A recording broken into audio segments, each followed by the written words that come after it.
자, 금융 파트 갈게요. 프린트 다 받으셨죠, 그죠? 그래서 금융 파트를 이런 식으로 이제 좀 제가 진행을 하겠습니다. 제가 먼저 이 금융 파트를 딱딱 페이지를 놓고 찍어 드리면서 갈게요, 그죠? 어디로 가냐면 아예 다른 데를 이제 안 하겠다는 게 아니라 일단 여러분이 페이지로 가시면은 교재 298페이지로 가보세요. 298로 가시면 자, 거기 보시면은 지분금융과 부채금융이라는 게 있죠. 별표 3개 치시기 바랍니다. 반드시 듭니다. 거의 90%가 떠요. 그죠? 그럼 지분금융과 부채금융을 바꿔낼 수도 있죠. 그죠? 여기를 잡으셔야 됩니다. 그래서, 지분금융과 부채금융. 그래서 부채금융이 있고, 따라해보세요. 메자닌 금융. 메자닌 금융이라는 게 있거든요. 이 메자닌 금융을 이 저자분이 책을 잘 쓰셨는데, 이 혼합형이 메자닌이에요. 그죠? 그래서 이 세 가지까지. 그래서 메자닌 금융이 시험 문제 나오거든요. 그죠? 지금 메자닌이라는 게 없죠. 나중에 제가 프린트를 또 드려서 또 이렇게 기출됐던 거를 다시 한번 말씀드리고, 별표 몇 개 쳤어요? 3개 쳤죠? 저 믿고 치세요. 왜냐면 지금 제가 해드리는 거는, 저번도 얘기했지만 제가 특강이 안 잡혀져 있어요. 그죠? 그럼 이제 동영상 들으신 분들도 일단 점수를 많이 올려야 되잖아요. 그죠? 그러니까 여기 위주로 가세요. 아시겠죠? 무슨 금융과 무슨 금융을 바꿔냅니까? 지분금융과 부채금융. 그래서 또 이걸 풀 수 있는 방법을 일단 가르쳐 드릴 거거든요. 이렇게 먼저 찍어드리는 게 낫겠죠? 그죠? 그 다음에 두 번째는 밑에 보시면 대부 비율과 DTI라는 게 있나요? 이것도 별표 3개 치십시오. 자, 그래서 두 번째가 얘입니다. 그래서 이제 제가 한번 다 훑어드린 다음에 LTV와 DTI에서 계산 문제를 하나 풀어드릴 거예요. 그죠? 그래서 이제 최대 대출 가능성이 나오기 때문에 여기도 거의 90%라고 보시면 돼요. 아시겠죠? 그죠? 그 다음에 이제, 또 넘겨보세요. 넘기셔서 제가 여러분들한테 먼저 꿀팁을 드리는 거는 페이지 103페이지, 303페이지 가시면은 저당 상환 방법이라는 게 있나요? 여기도 별표 3개짜리입니다. 자, 우리가 몇 년 거치, 몇 년 상환이라는 얘기 들어보셨죠? 거치 기간이 끝나면 상환을 해야 돼요. 그래서 원리금, 원금, 체증식도 거의 90% 정해져 있습니다. 무슨 말씀인지 아시죠? 특히 이제 계산 방식이 또 출제가 되기 때문에 계산 방식을 어떻게 또 푸는지 제가 말씀을 드릴 거고요. 그 다음에 넘겨보시면은, 308페이지로 한번 가보세요. 308페이지 가시면, 거기에 저당 시장의 구조라는 게 있나요? 여기도 별표를 3개 치시기 바랍니다. 자, 1차 저당 시장과 2차가 있죠. 그럼 몇 차와 몇 차를 바꿔내겠어요? 1차와 2차를 바꿔내죠. 그죠? 여기를 가져가셔야 돼요. 아시겠죠? 그죠? 특히 이제 제가 오른쪽에 이제 넘겨보시면은 310페이지에 양가로 이번에 MBS 종류를 안 했죠. 그죠? 여기를 중점적으로 할 겁니다. 오늘. 그죠? 그래서 특히 편법, 야매를 또 가르쳐 드릴 거거든요. 그죠? 그래서 여기도 별표 3개. 이 MBS에 대한 종류가 MBTS, MBB, MPTB, CMO가 있거든요. 그죠? 여기를 우리 들어갈 거예요.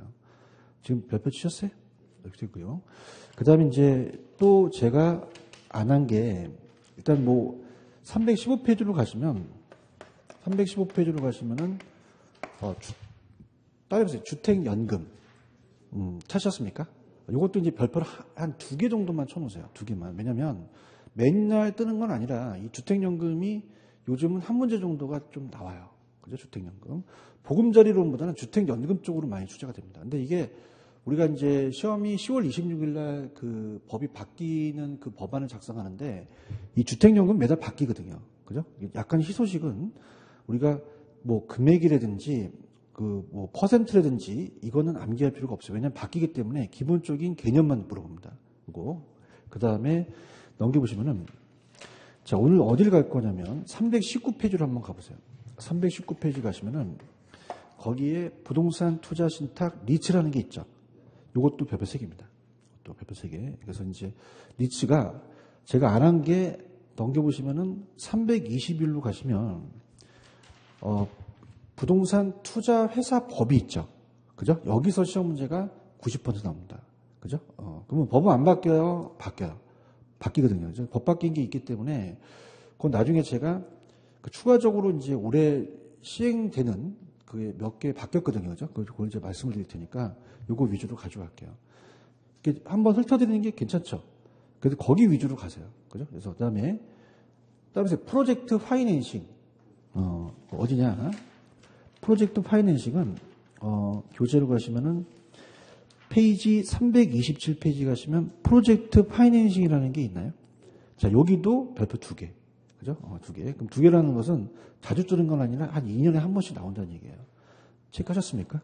그럼 어떻습니까? 아웃라인을 다 잡았잖아요. 그죠? 여기 위주로 가져가세요. 아시겠죠? 그죠? 그러니까 다른 것들은 제가 그냥 밑줄 치고 그냥 어떤 이해만 하시지 그렇게 깊게 보지 말라는 얘기죠. 아시겠습니까? 자, 그래서 넘겨볼게요. 자, 페이지로 가시면은, 교재 가시면은 이제 페이지에 교재 295페이지로 들어가시면, 자, 295죠. 들어가셔서, 자, 가볍게 치세요. 자, 우리가 부동산 금융은, 자, 금융은 자금의 융통이에요. 그럼 자금을 융통한다는 것은 신용대출이에요? 담보대출이에요? 담보대출이거든요. 그러면 토지금융보단 주택금융을 주종을 합니다. 자, 그럼 맨 밑에 가시면 소비금융과 개발금융이라는 게 있어요? 자, 쉬워요. 소비금융은 그냥이에요. 주택 소비자한테 빌려줘요. 그럼 장기 저리로 빌려주겠죠? 그 다음에 개발금융은 주택 건설업자한테 건축대부로서 진척도에 따라 빌려주겠죠. 이해하셨죠? 그죠? 가볍게만 치세요. 넘겨보세요. 금융의 기능은, 자, 여러분 어떻습니까? 소비금융을 많이 해주고 건축대부를 많이 해주면 거래가 활성화될 수도 있죠. 건축대부를 해주면 또 공급이 늘어날 수 있고, 청약제도 들어보셨어요? 그죠? 저축을 하겠죠. 그죠? 이런 거. 그 다음에 이제 금융이 주거안정 부동산 경기를 조절하고, 원칙은 자금을 확보를 해야겠죠. 그죠? 대출금리는 책정해서 고리로 해야 돼요? 좀 저리로 해야 돼요? 그 다음에, 자, 따라보세요. 채권의 유동화. 오른쪽 채권의 유동화라는 게 있나요?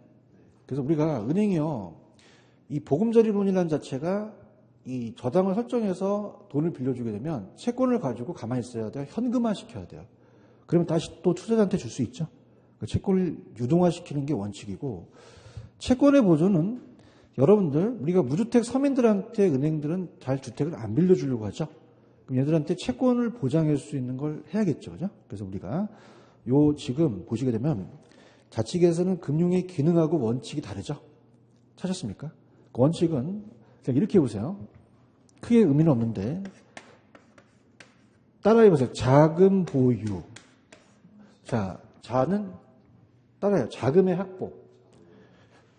금리 책정.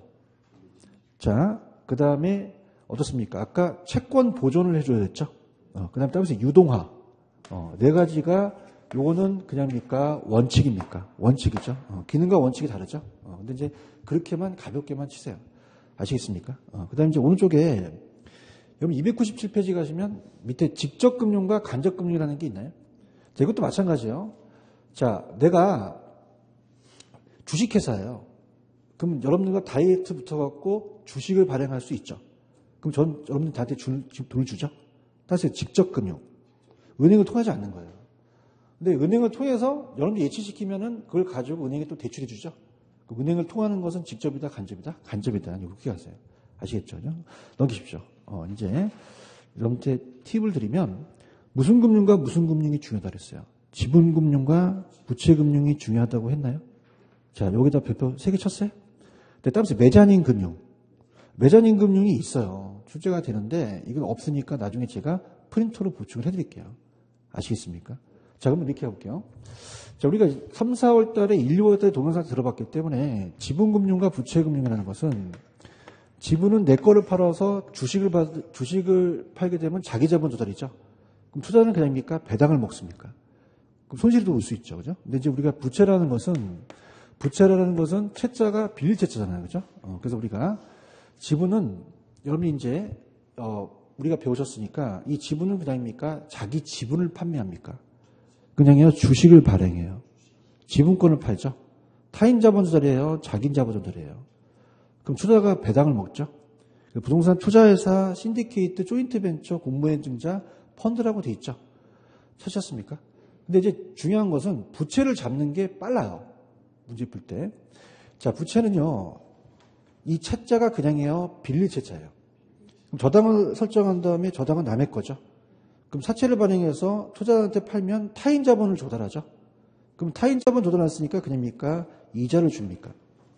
그럼 따라서 사채, 채권, 저당, 담보 이런 게 나오면 지분이에요. 이건 부채예요. 부채라는 거죠.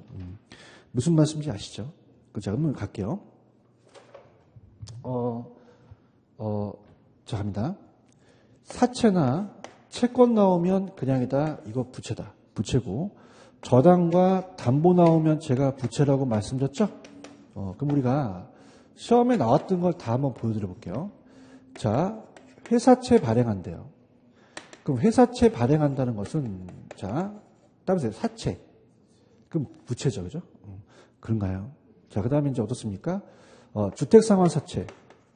주택상환사채가 들어가도 이건 지분이에요, 부채예요. 부채고요. 자, 그 다음에 이따 배우시겠지만 MBB라는 게 나왔어요, 그죠? 근데 MBB는 이따가 제가 해드릴 건데 주택 모기지가 저당이고요. 저당을 담보로 해서 저당 채권을 담보로 해서 저당 채권 담보부 증권이라고 나와요. 담보부 채권. 그럼 자, 얘는 저당 담보 채권이 다 들어갔죠. 그죠? 그럼 지분이겠어요? 부채겠어요? 부채죠. 근데 주의하실 게, 자, 굉장히 주의하실 게, 자, 지금 여러분들 거기 보시면은 거기에 ABS라고 되어 있나요? 자, MBS는 저당 담보 증권이니까 저당과 담보가 들어갔죠. ABS 찾으셨어? 배웠죠. ABS. 그 ABS는 우리 학교에서는 원래는 어셋, 자산 담보부 증권이 맞아요. 빼기 담보부 증권인데, 자, 우리가 시험에 어떤 출제원이 자산 유동화 증권을 냈습니다. 그럼 맞아요. 자산을 유동화해서 증권화 시키는 게 맞는데, 자, 보세요. ABS와 자산 유동화 증권은 채자 저당 담보가 안 들어갔죠. 그럼 ABS는 부채라는 걸 가져가셔야 된다는 거죠. 이해 가셨습니까? 그 다음에 거기 보시면은 신탁 증서라는 단어가 있어요. 자, 이거를 우리가 신탁 증서금융이라고 나왔거든요. 감정평가 시험 문제. 자, 신탁 증서금융은 따라서 담보 신탁. 신탁계사한테 담보 신탁을 하거든요. 그럼 얘가 나오면 담보라는 게 들어갔다고 생각하셔야 됩니다. 아시겠죠? 이렇게 해서. 그래서 이렇게 해서 이제 얘하고 얘만 좀 주의하시고 채자나 채권이나 저당 담보가 들어가면 무조건 부채라는 거예요. 아시겠습니까? 메자닌 금융은 제가 나중에 신주인수권 부사채가 시험에 나왔었거든요. 근데 여기가 없기 때문에 나중에 제가 프린트나 아니면 제가 또 따로 해서 또 강의를 해드릴게요. 아시겠죠? 근데 문제를 한번 가볼게요. 문제를 안 풀면 제 강의가 안 먹혀요. 그래서 435페이지 가시면 동영상 들으신 분들도 저랑 따라오셔서 93번을 한번 볼게요. 자, 93번에 가시면은 다음 중 부채금융을 고르라 그랬죠. 얘기해봐요. 자, 따라서 주택상환 사채. 그럼 사채 들어갔죠. 그럼 제가 아까 자산유동화 증권이 ABS라고 얘기했나요? 이거는 채자나 저당 담보가 안 들어갔어요. 그럼 자산유동화 증권이 부채라는 거는 암기를 하시고 가셔야 된다는 거죠. 체크하셨어요? 그럼 몇 개가 됩니까? 2개가 되죠. 그럼 정답은 몇 번이에요? 3번이 정답이죠. 체크하셨습니까? 이거 무조건 90% 출제가 됩니다. 그래서 여러분들이 이래요. 학문화 나온 거 아니기 때문에 이 책이 굉장히 두껍고 모든 책들은 다 학교 책자처럼 돼 있거든요. 그걸 보지 마시고 제가 중요한 걸 먼저 찍어드리면 그걸 위주로 가고 테마로 간 다음에 나머지 거는 그냥 훑어주면서 줄만 치시면 되는 거예요. 아시겠습니까? 그러면 지분을 잡는 게 나아요? 부채를 잡는 게 나아요? 부채죠. 메자닌 금융은 제가 또 5, 6월 달에 해드리도록 할게요. 무슨 말씀인지 아시죠? 이렇게 됐습니다. 자, 그 다음에 넘겨봅니다. 넘기시면 이제 그래도 내용을 가야 되니까 298페이지로 가시면 298페이지 가시면 제가 지분금융, 부채금융 90% 나온다고 했나요? 꼭 가져가시고 제도권하고 비제도권은 자 이렇게 할게요.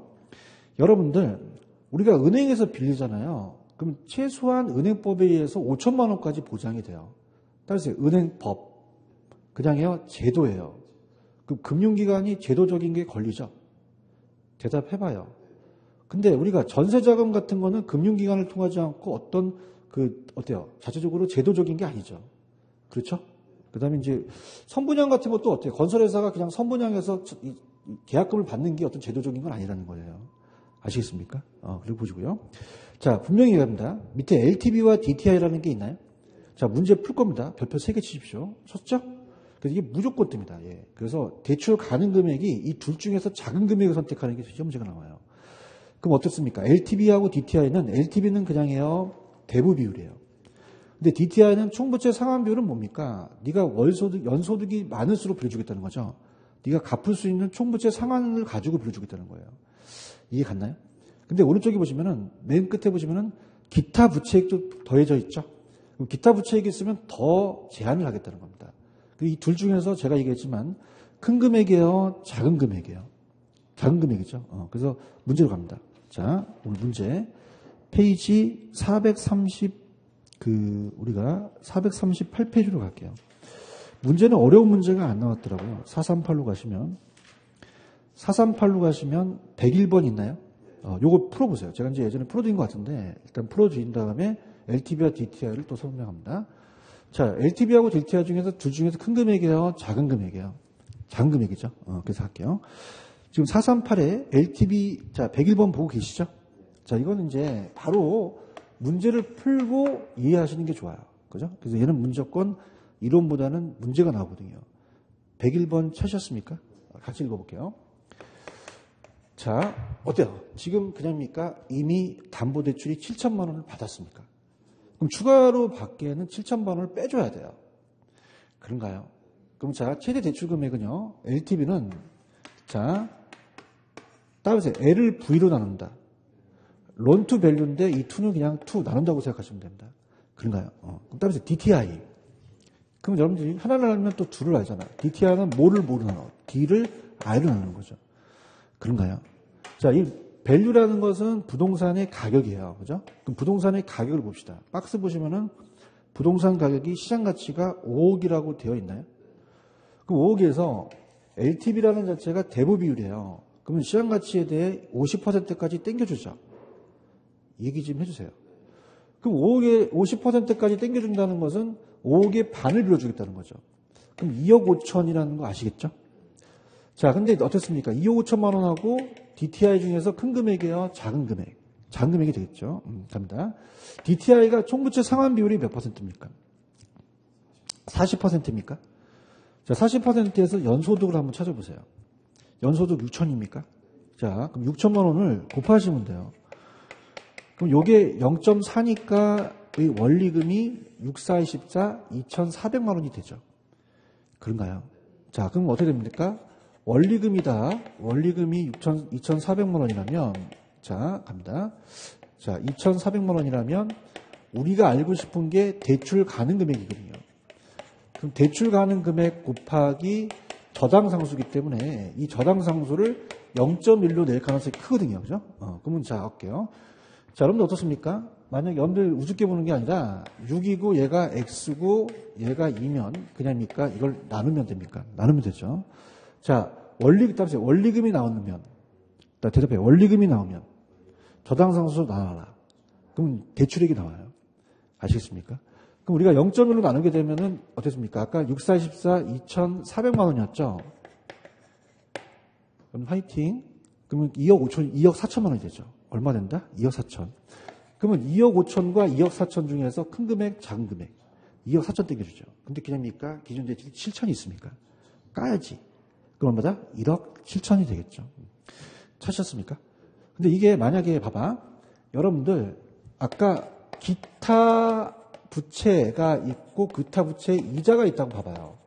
그 만약에 1,000만 원이 있으면은 은행이 더 빌려주겠어요? 덜 빌려주겠어요? 덜 빌려주죠. 그죠? 그럼 기타 이자가 있으면 원리금에서 깝니다. 무슨 금에서 깝니다? 그럼 2,400이 아니라 1,400으로 시작을 한 거죠. 아시겠죠? 이해 갔어? 그러면 어떻게 됩니까? 1,400이니까 0.1이니까 1억 4천밖에 안 빌려주겠죠. 그죠? 이 문제 무조건 뜹니다. 그래서 별표 3개 치셨어요? 상가에 대한 부채 감당률은 제가 이 편법이 순당당이라는 편법이 있는데 이 부채 감당률이 안 나와야 되더라고요. 나중에 좀 해드리도록 할게요. 아시겠죠? 이렇게 꼭 요 문제 갖고 가세요. 그죠? 그래서 이제 아까 제가 넘겨보시면은 이론도 중요하니 넘기시면 298페이지로 가시면 자, 298페이지로 가시면은 아까 LTV라는 자체는 그냥이요. 이거 대부 비율이에요. 그러면 부동산의 가치에서 돈을 땡겨주겠다는 거죠. DTI는 그냥입니까? 상한 능력입니까? 그럼 차입자 연소득에 따라서 원리금을 산정해서 그걸 갖고 대출액을 구하죠. 그런가요? 그럼 둘 중에서 큰 금액, 작은 금액. DTI에 기타 부채가 있다. 다음에 원리금에서 깐다. 그럼 아까 2,400에서 1,000이면 1,400밖에 안 되죠. 그럼 1억 4천밖에 안 빌려주겠다는 거죠. 아시겠습니까? 그러니까 우리가 기타 부채가 있을 수 있고 없을 수 있어요. 근데 중요한 건 기존 대출이 있으면 그냥 나중에 까야 돼요.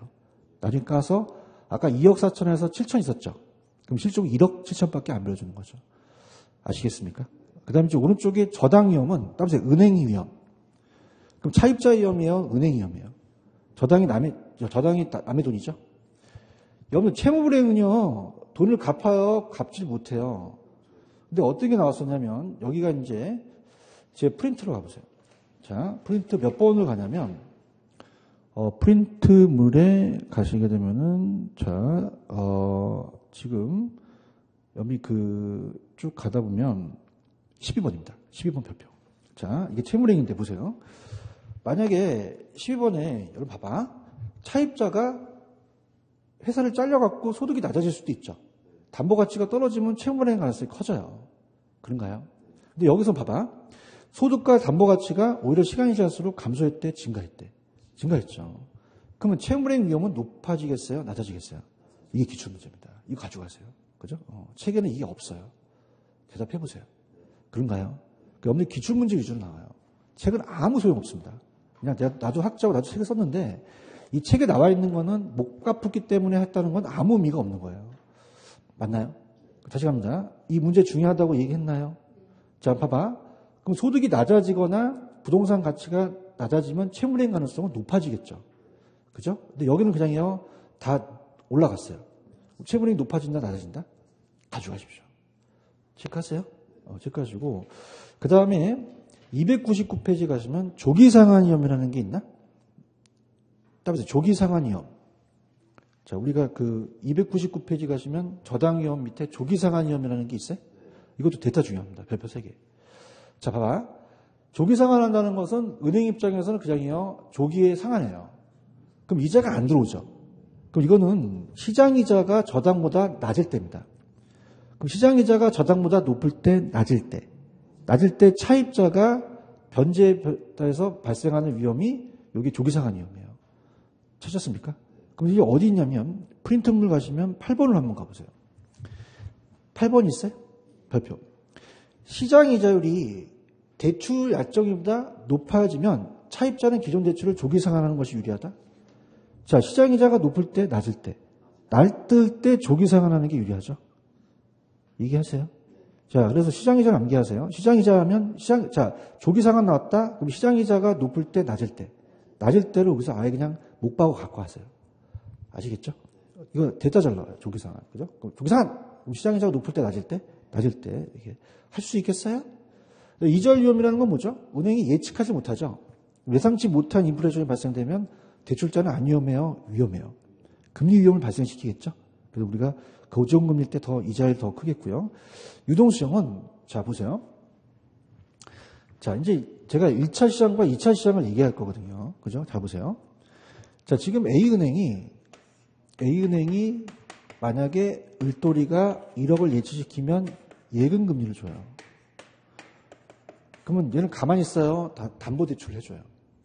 그럼 1억을 담보대출을 해주게 되면은 대출금리를 받죠. 그런가요? 그러면 예금금리를 더 받아요? 대출금리를 더 받아요? 대출금리 더 받죠. 근데 중요한 것은 예금금리는 5년 미만이고 장기대출은 예예요.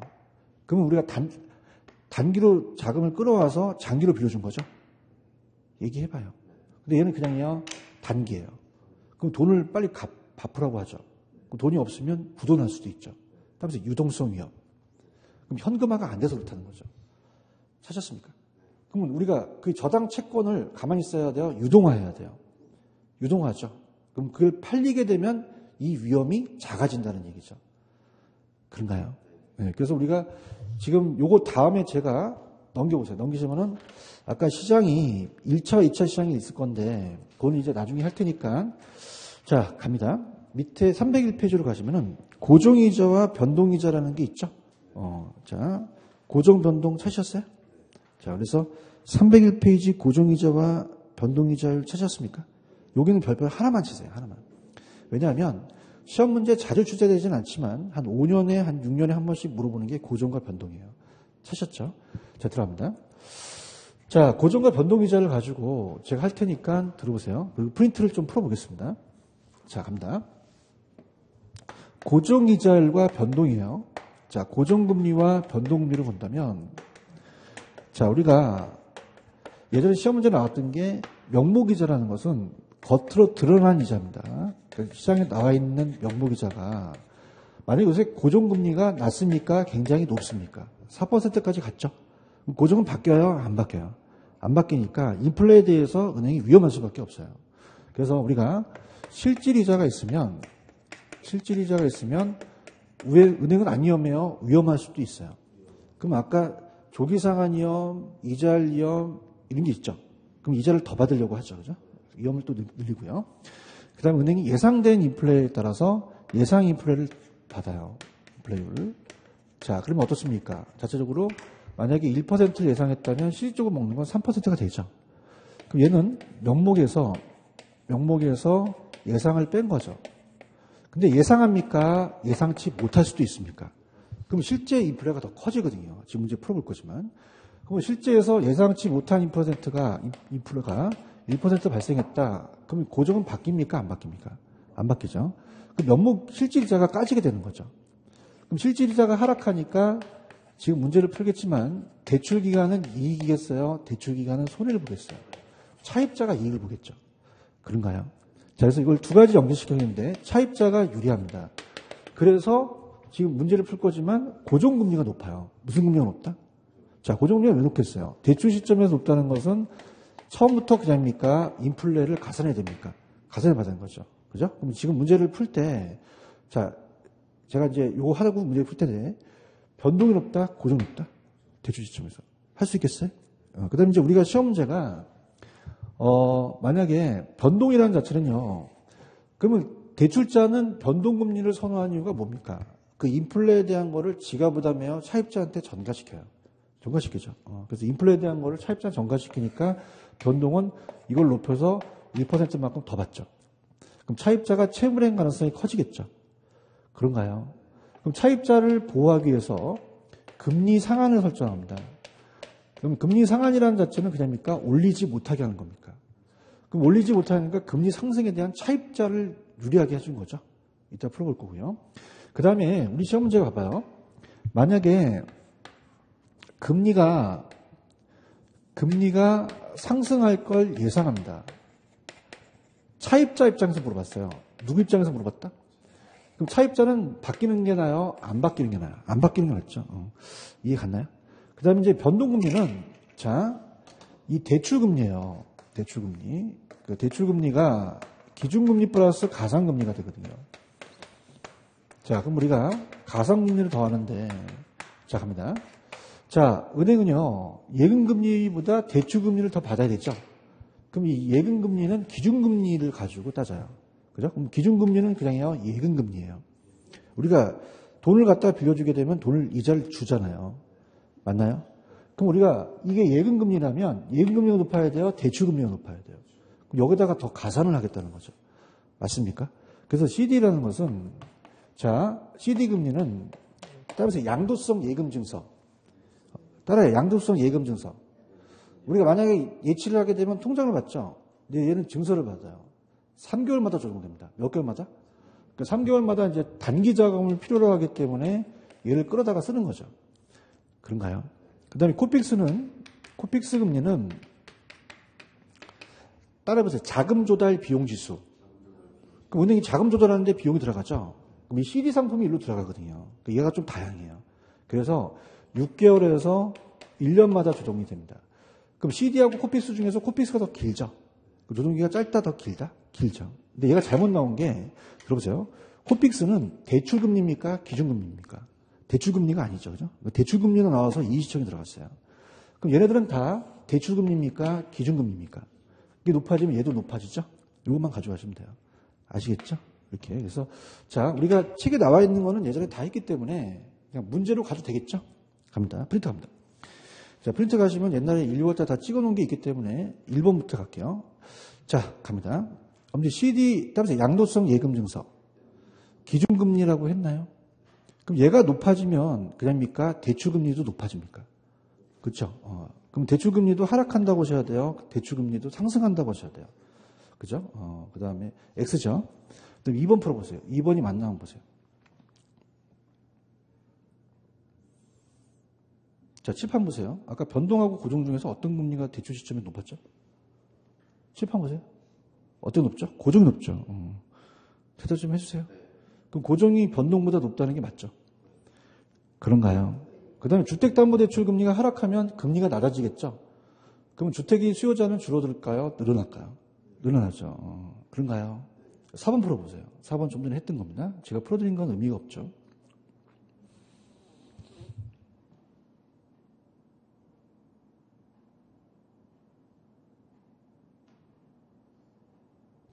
자, 갈게요. 여기 좀 전에 이게 지금 보세요. 지금 여기가 무슨 금리라고 지금 4번에 돼 있죠? 바뀝니까? 안 바뀝니까? 안 바뀌다 보니까 대출 시점에서 지금 4%가 고정돼 있죠? 예상했나요? 실제가 더 높은가요? 높죠. 그럼 대출 기간 어떻죠? 손해고 차입자가 이익이 되겠죠. 대답 좀 해주세요. 그럼 대출 기간은 이익입니까? 손해입니까? 차입자가 이익을 본다는 게 나옵니다. 체크하셨어요? 그다음 5번은요. 자, 보세요. 봐봐. 대출비율이 높아지잖아요. 그럼 은행이 그냥입니까? 채무의 가능성이 커집니까? 그럼 위험할수록 금리를 적게 받겠어요? 더 많이 받겠어요? 많이 받죠. 금리가 더 높아지겠죠. 그런가요? 그 다음에 보세요. 아까 8번 풀었었죠? 그렇죠? 11번 갑니다. 변동금리와 고정이 같고 향후 금리 상승이 예상이라는 단어가 있어요? 자, 따라서 차입자 입장. 그럼 여러분 보세요. 저 보세요. 여러분, 저런 차입자예요. 그냥요, 돈을 빌려야 돼요. 근데 앞으로 금리가 더 상승할 것 같아요. 그럼 바뀌는 게 나아요? 안 바뀌는 게 나아요? 그럼 변동이 났나요? 고정이 났나요? 바뀌었죠. 그런가요? 자, 13번. 변동으로 대출 시 은행은 이자 조정기가 짧을수록 좋죠. 그럼 짧을수록 이자 변동률을 누구에서 누구로 전가시켜요? 대출자에서 차입자로 전가시킨다고 바뀌셔야죠. 그런가요? 이렇게 정리하시면 됩니다. 되셨죠? 그래서 고정금리와 변동금리도 아까 별표를 하나 정도 칠하랬죠. 그죠? 그러니까 자주 출제되는 건 아닌데 얘가 가끔 가다가 나와요. 아시겠죠? 그럼 어디로 가야 되냐? 여러분이 보세요. 넘겨보세요. 제가 아까 여러분이 303페이지 가시면 저당 상환 방법이 나온다 그랬죠? 그래서 자, 따보세요. 원리금 균등 상환. 넘겨보세요. 따보세요. 원금 균등 상환. 자, 그 다음에 최정식이라는 게 있죠. 그 다음에 오른쪽에 부분 원리금 하지 마십시오. 안 나옵니다. 안 나오고 수요금융 이자 매우 상환 방법은 이거보다도 따라보세요. 원금 만기 일시 상환. 자, 들어보세요. 그럼 무슨 얘기죠? 그냥입니까? 이자만 냅니까? 원금을 만기에 상환하는 거죠. 그런가요? 그러면 넘기셔서 제가 분명히 얘기하지만 306페이지 가시면 참고 있죠. 참고. 찾았어요? 다 지우세요. 안 나옵니다. 다 제 말 믿고 다 지우세요. 지웠어요? 그냥 믿으세요. 뭐 안 믿는 것 같아. 그러면 안 지운다 나. 지웠어요? 하지 마. 20년 전부터 선배님처럼 저도 열심히 했어. 선배가 하니까. 근데 안 나온단 말이야. 아시겠죠? 그죠? 근데 만약 우리 교수님이 쓰신 문제집이 있다면 그때 가서 좀 설명을 해주는 거죠. 아시겠죠? 하지 마세요. 그러면 어떤 게 나온다고 했어요? 아까 원금, 원리금, 최증식 나온다고 했나요? 그걸 가져야 돼요. 오케이? 갈게요. 그러면 우리가 몇 년 거치 몇 년 상환이라는 얘기 들어보셨나요? 그래서 잡을게요. 이게 이제 전체적으로 이제 수강생들이 좀 어려운 게 직접 대출을 받아봐야 되는데, 자 보세요. 지금 만약에 내가 대출을 받았어요. 10년이 만기예요. 몇 년이 만기라? 자, 그럼 봐봐. 10년에 시험 문제 원금 만기 일시 상환이라는 게 나와요. 자, 얘기해 보세요. 그냥입니까? 원금을 만기에 상환합니까? 상환하죠. 얘기해 봐요. 근데 그냥입니까? 이자만 내라는 겁니까? 자, 이자만 내고 어떻습니까? 원금은 갚지 말라는 얘기죠. 대답 좀 해주세요. 그럼 이건 그냥요, 쭉 이자만 내면 돼요. 원금 상환하면 되죠. 그런가요? 근데 지금 하는 것은 거치 기간이 있을 수 있어요. 무슨 기간이 있을 수 있다? 몇 년 거치, 몇 년 상환이라는 얘기 들어봤나요? 그럼 예를 들어서 3년 거치, 만약에 7년 상환, 그러면 3년 거치 동안은 이자만 내라는 거예요. 얘기 좀 해보세요. 뭐만 내라? 근데 7년 동안 상환할 때는 원리금을 다 내라는 거죠. 그럼 얘기해보세요. 원금만 갚습니까? 이자도 갚습니까? 둘 다 갚는 상환 방식이 다르다는 얘기예요. 무슨 말씀인지 아시겠습니까? 자, 갈게요. 시험 문제 원금 만기 상환 하나 나와요. 그럼 이건 그냥입니까? 원금을 만기에 상환합니까? 뭐만 내는 거죠? 근데 얘네들은 그냥요, 거치 기간이 있어요. 거치 기간이 있을 수 있고 없을 수 있죠. 대답해 주세요.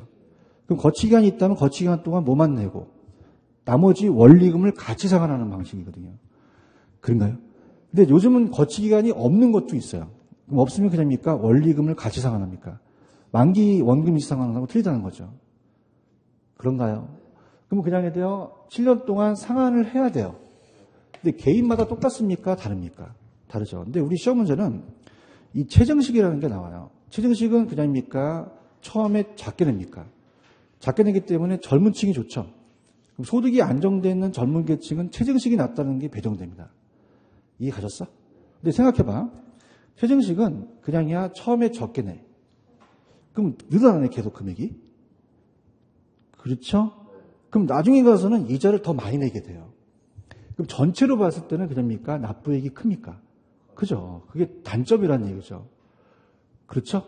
근데 처음에 이제 우리가 다 직장 생활을 해봤지만 처음에는 수습사무소부터 주게 되면 그냥요 월급이 작아요. 상환을 못하게 되면 경매 처리해버려요. 맞나요?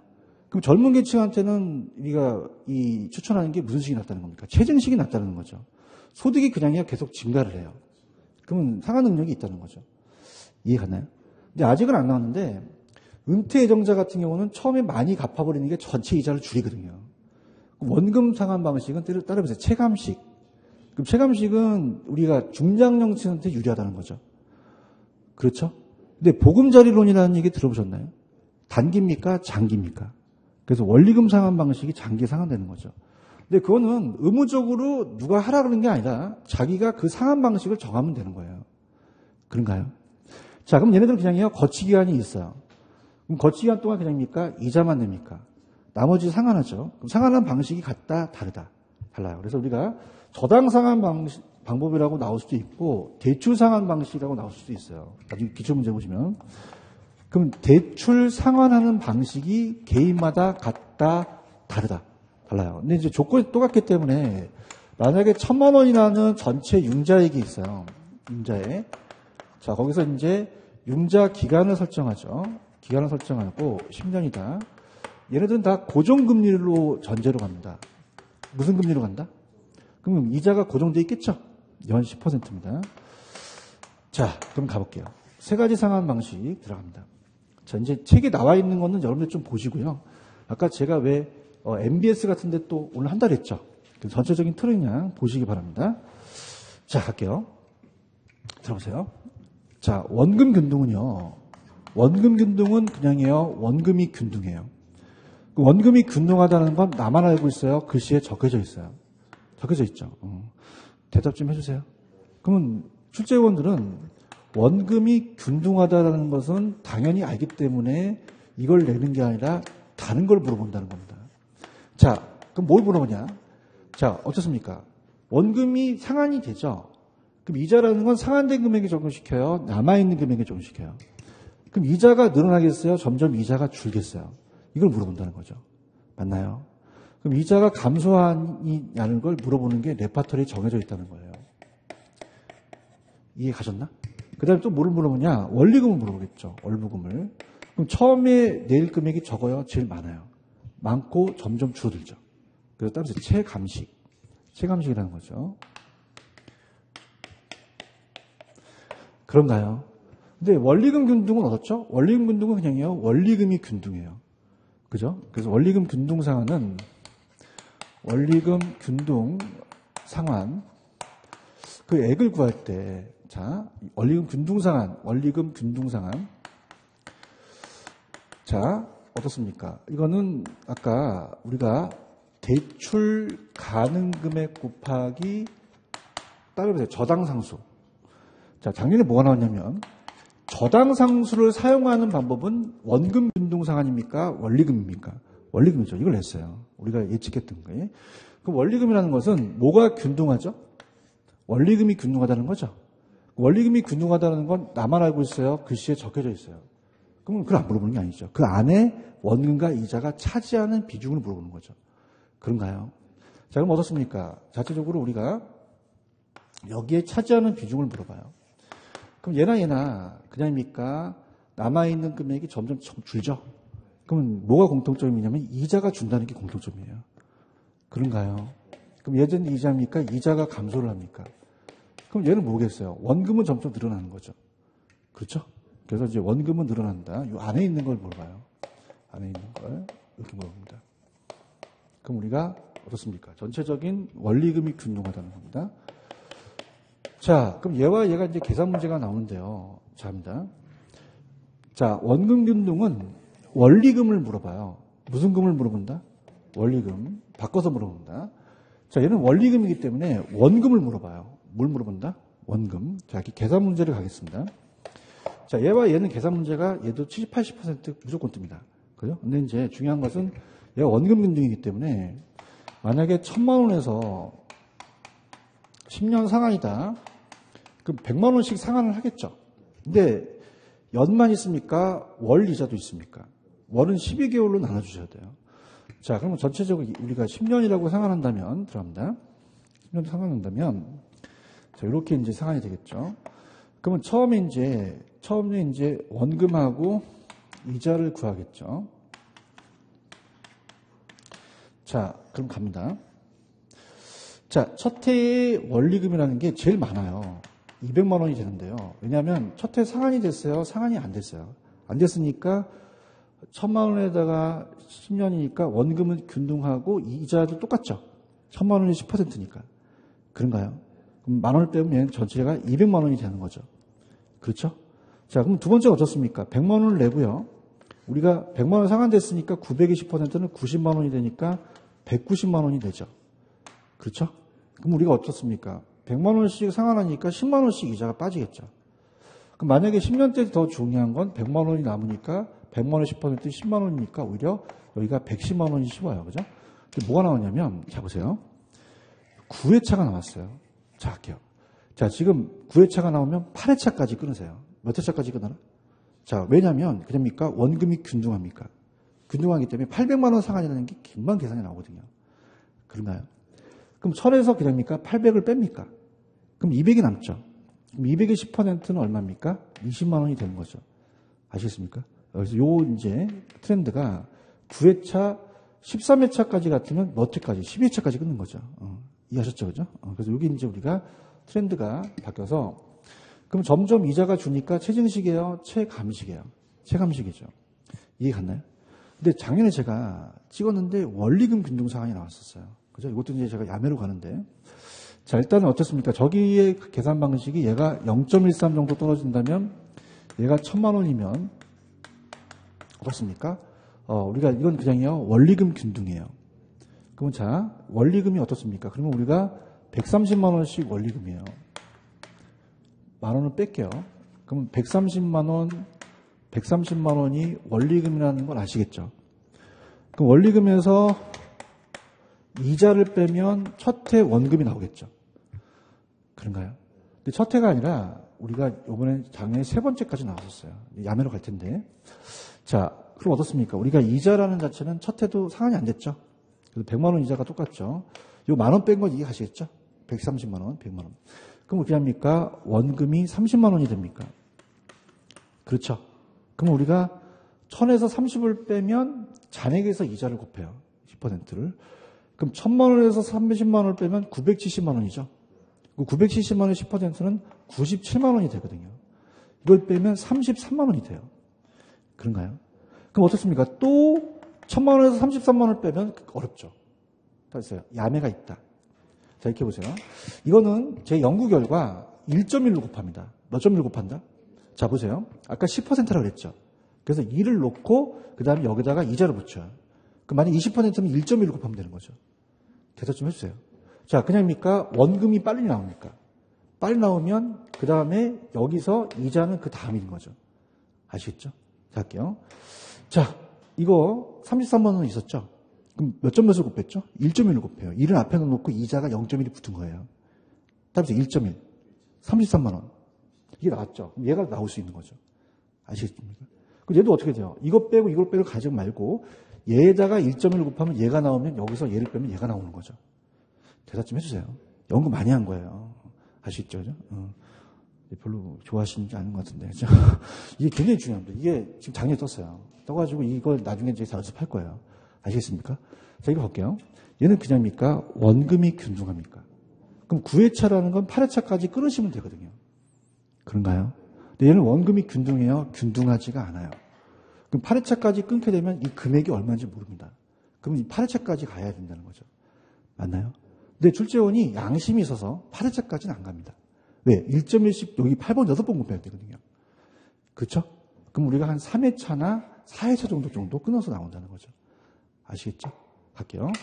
자, 이거 30만 원 나왔다. 그러면 1000만 원에서 30만 원 뺍니까? 33만 원부터 곱합니까? 그럼 이자가 탁 튀어나오죠. 아시겠죠? 자, 이것도 그냥입니까? 원금부터 곱합니까? 그죠? 그럼 이자가 튀어나오는 거죠. 이거 괜히 한 것 같아요. 제가 봤을 때. 아시겠죠? 그죠? 이거는 이제 작년에 이제 재수생분들이 확 뿅갈 거예요. 왜냐면 얘를 구하기가 힘들었거든요. 그죠? 그러니까, 자, 얘는 1000만 원에서 30만 원 빼면 970이죠? 대답 좀 해주세요. 그건 딱 선명하잖아. 그지? 그런가요? 그럼 그 또 남은 잔액에서 또 빼줘야 되거든요. 그게 계산이 힘들다는 거야. 이해 갔죠? 그래서 이렇게. 이해 가셨어요? 그래서 이 계산 문제는 따라보세요. 바꿔서 물어본다. 그럼 얘는 그냥요, 원리금을 물어봐요. 그럼 원금과 이자를 더하셔야 되죠. 그런가요? 자, 얘는 그냥입니까? 원금을 물어봅니다. 그럼 뭐에서 뭘 빼야 돼요? 원리금에서 이자를 빼고. 작년에 나온 게 저당 상수를 이용하는 것은 원리금 균등이지 원금 균등이 아니죠. 그런가요? 그럼 아까 젊은 신혼부부한테는 최저임금이 낮죠.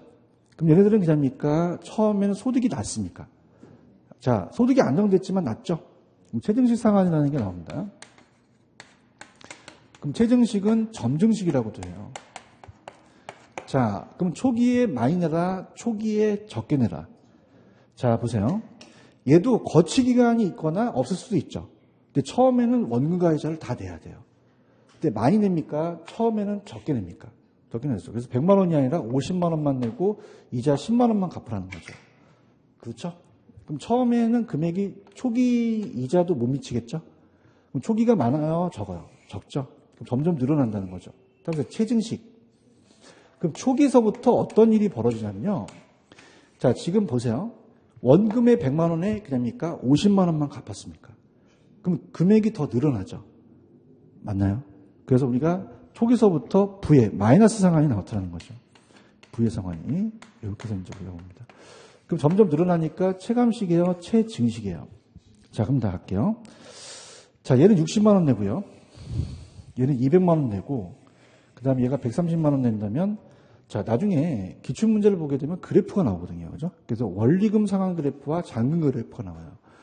자, 그럼 초기하고 후기를 봤을 때, 어떻습니까? 초기하고 후기를 봤을 때, 이렇게 본다면, 자, 초기하고 후기를 봤을 때, 만약에 얘가 이제 원리금 상환이다. 원리금에 대한 그래프고, 원리금, 잔금에 대한 것이다. 얘가. 자, 그럼 어떻습니까? 일단 초기하고 후기를 봤을 때, 원리금 상환 방식이 나오면 원리금 균등부터 그세요. 무슨 균등부터 거라? 그 원리금 균등은 그냥이에요. 원리금이 균등해요. 그러면 아까 130만 원씩 짝띠가 쫙 거졌죠. 이거부터고요. 그 다음에 따라서 체증식. 체증식은 점점 늘어나는 거죠. 그래서 이걸 그세요. 그러면 남아있는 것은 그냥이에요. 원금 균등밖에 없어요. 원금 균등은 초기에 적어요. 제일 많아요. 많죠. 여기가 초기 많고 이렇게 되는 거죠. 그런가요? 반대는 바뀌겠죠. 근데 이제 뭘 냈냐면 차입자와 대출자 입자가 다릅니다. 자, 차입자는요. 차입자는 그냥입니까? 처음부터 이 원리금에 대한 부담이 큽니까? 그죠? 그 다음에 예고이잖아요. 그죠? 근데 대출자는 원금 회수 위험을 줄이려면 그냥입니까? 빨리 회수하는 게 낫습니까? 이게 낫죠. 그죠? 그런가요? 후기로 가서는 반대로 된다는 거죠. 잔금은 들어보세요. 원금 균등이 이렇게 떨어져요. 왜냐하면 원금 균등은 그냥입니까? 원금이 균등합니까? 그럼 잔액도 어떻습니까? 균등하게 떨어지는 거죠. 근데 원리금은 그냥요. 처음에 원금을 조금밖에 안 갚아요. 그럼 어떻습니까? 잔액이 조금밖에 안 받죠. 그러다 나중에 확 갚아버리는 거죠. 그럼 최정식이 있다면 이렇게 된다면 우리가 잔액으로 봐요. 조기 상환할 때 우리가 조기 상환할 때 조기 상환에 대한 금액을 봤을 때 자, 최정식이 제일 많이 남고요. 많이 남고 그 다음에 그냥입니까? 원리금입니까? 원리금이죠. 그러면 제일 적게 남는 게 그냥입니까? 원금 균등입니까? 원금 균등이 잔액이 제일 작죠. 그렇죠? 그럼 어떻게 잡냐 이렇게 보세요. 잘 보세요. 초기에는 누가 제일 상환 부담이 세죠? 그 다음에 원리금, 그 다음에 최증식이죠. 반대는 누가 제일 잔액이 많이 남나요? 최증식이죠. 그 다음에 원리금, 원금이라는 거죠. 지금 보고 계시죠? 그럼 최증식은 그냥입니까? 잔액이 많습니까? 그럼 이자가 더 총 납부액이 더 커지는 거죠. 그런가요? 그 전체 총 납부액은 잔금으로 생각하시면 돼요. 근데 원금은 그냥이요. 잔액이 적어요. 그럼 이자 부담도 작죠? 그렇게 가시면 됩니다. 아시겠죠? 자, 그럼 여기는 이제 제가 1, 2월 달에 동영상을 다 찍어놨기 때문에 문제를 푸는 방식으로 가볼게요. 자, 문제로 갑니다. 문제로 가시면은, 자, 지금 얘기해 보세요. 1번, 2번, 3번, 4번, 5번, 6번, 7번은 이따 할 거고요. 지금 9번하고 10번 있죠? 프린트. 9번, 10번.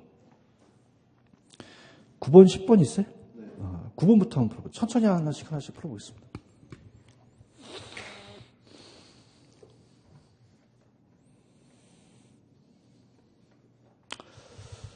자, 점증식은 초기에 차입자의 원금 상환 부담이 원금과 원리금보다 큽니까? 작습니까? 작죠. 대답 좀 해주세요.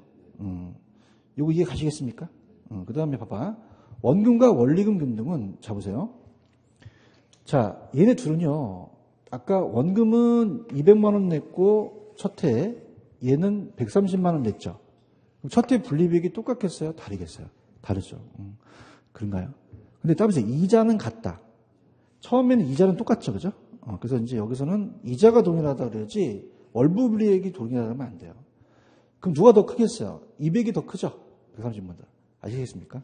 그래서 월부 분리액은 이제 12개월 나눠서 분립인데 마찬가지예요. 연으로 하든 월로 하든 초기에 큰 거는 원금 균등이 더 크겠죠. 그런가요? 그럼 어떻습니까? 여러분이 이제 고쳐보세요. 그러면 원금과 원리금은 원금과 원리금 중에서 1회차 월부는 동일합니까? 다릅니까? 다르죠. 원금 균등이 더 많죠. 그렇죠? 따라서 이자는 동일하다. 왜 그럴까요? 처음엔 상환이 됐어요? 아직 안 됐어요? 안 됐죠. 그죠? 무슨 말 아시겠죠? 이렇게 보시면 됩니다. 자, 그 다음에 우리가 지금 11번 했고 12번 했죠? 13번 했고 14번 한번 풀어보세요. 스타트 14번 만나 틀리는.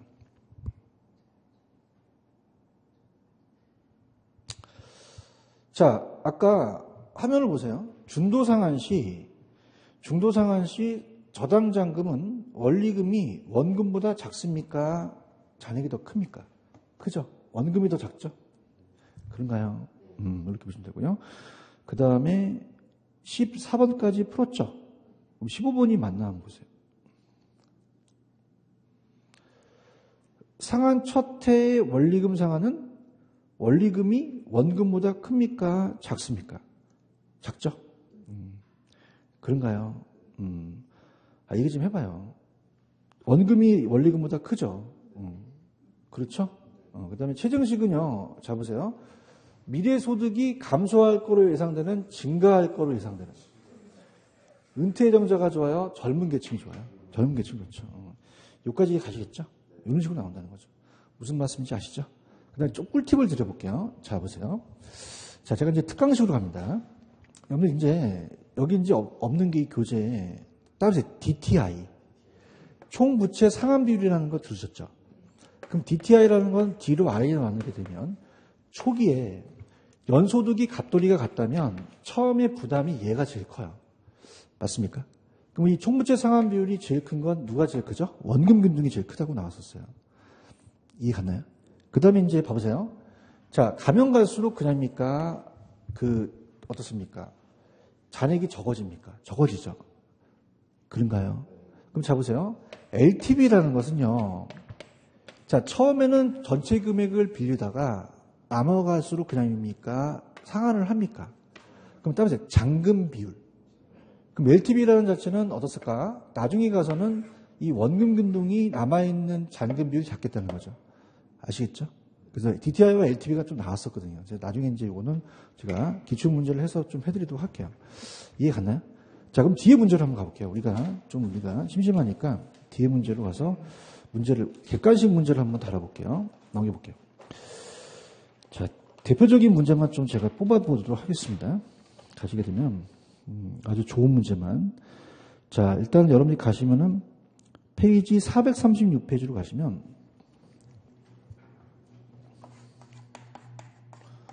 자, 거기 보시면은 97번 있죠? 97번 찾으셨어요?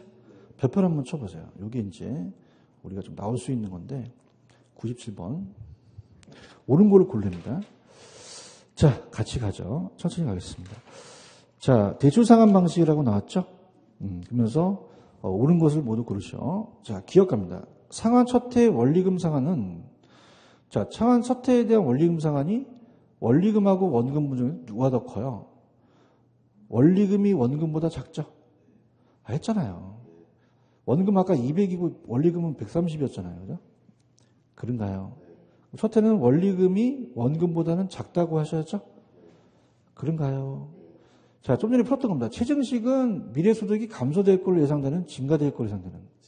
은퇴정자가 아니라 젊은 저소득층이죠. 그럼 정답은 디귿하고 니을이 맞아요. 얘가 아는 놈이에요. 원금은 그냥입니까? 원금이 균등합니까? 그건 알죠. 근데 전체 상환액을 매 기간 상환한 원리금 점차 감소한다는 게 기가 포인트가 되겠죠. 그런가요? 자, 원리금은 일로 와보세요. 이 안에 차지하는 비중을 내요. 그럼 생각해 보세요. 그냥입니까? 상환이 됩니까? 이자가 줄죠. 원금은 늘어나겠죠. 그런가요? 그 원리금 중에서 매기 상환한 원금액이 점차 늘어나겠죠. 체크하셨죠? 거의 시험 문제 99% 나옵니다. 체크하십시오. 이 세 가지 방식만 보시고. 자, 넘깁니다. 넘기면 이제 아까 제가 예고편을 때렸는데 쭉 넘겨보세요. 다음 시간은 제가 넘기시면은 페이지 308페이지를 잡아놓으세요. 308페이지 보시면은 자, 저당시장의 구조가 따라해보세요. 1차 저당시장, 2차 저당시장 이 두 가지를 바꿔내거든요. 그죠? 그래서 얘와 MBS라는 얘기 들어오셨죠? 여기 중점적으로 제가 다음 시간에 강의를 할게요. 아시겠죠? 네, 조금만 쉬었다 가겠습니다.